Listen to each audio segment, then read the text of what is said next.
బడిలో నా చక్కగా ఉన్న కన్యక ఎదుటిని కాలిల చేయి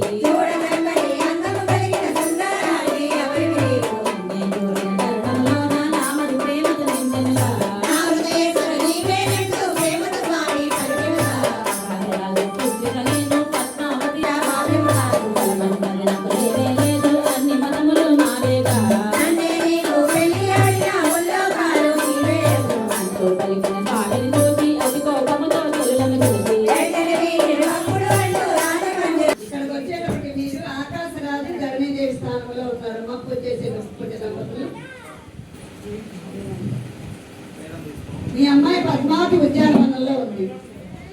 శ్రీనివాసుడు వచ్చాడు ఉద్యానవనం దగ్గరికి.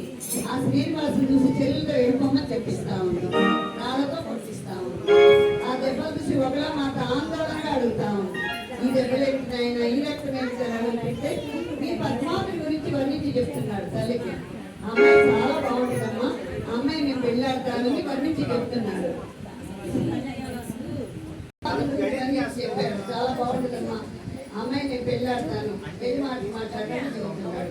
ఆ తల్లంతా ఉంది, అమ్మో రాజులు చూద్దాం నిజమందటము, సిరి సంపద లేని వారము జ్ఞాన తోలనాడతారేమో అని సందేహం వెలుగుచ్చేటప్పటికి పద్మావతిని పూర్వజన్మ విశ్రాంతి చెప్పుకొస్తున్నారంటే రామావతారంలో అమ్మ వినాలమ్మా, వెళ్ళిపోతాయి మాటలు, మేము మాట్లాడకుండా రామావతారంలో రావణాసురుడు సీతాదేవి చెరపట్టినప్పుడు రామచంద్ర ప్రభు సీతామాతకి అగ్ని పరీక్ష పెట్టాడు.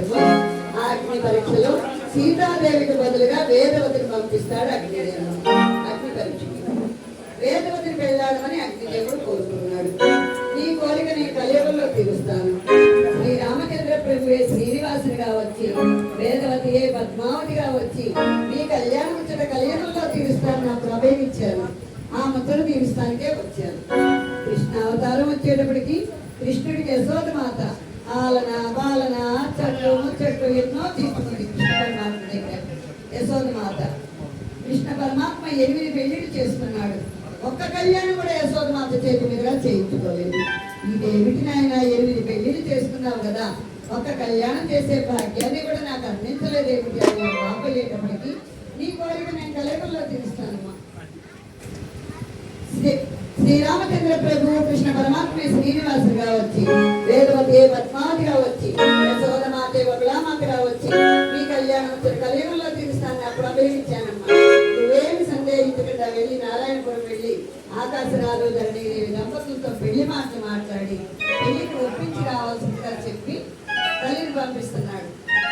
పద్మావతి పూర్వజన్మ వృత్తాంతం చెప్పి జరిగింది, జరుగుతా ఉన్నది, జరిగిపోయింది కూడా చెప్పుకుంటా. ఈ పద్మావతి కోసం త్యాగేస్తే వస్తుంది.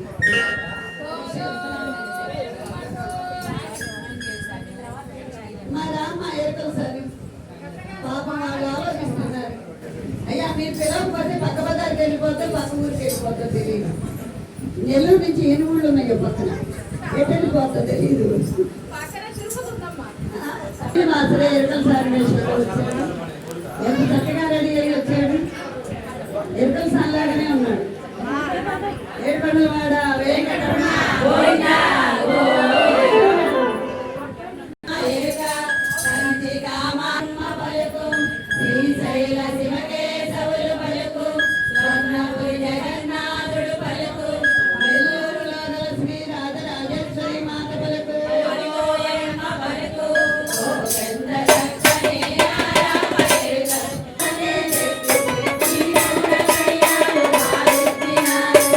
Thank you.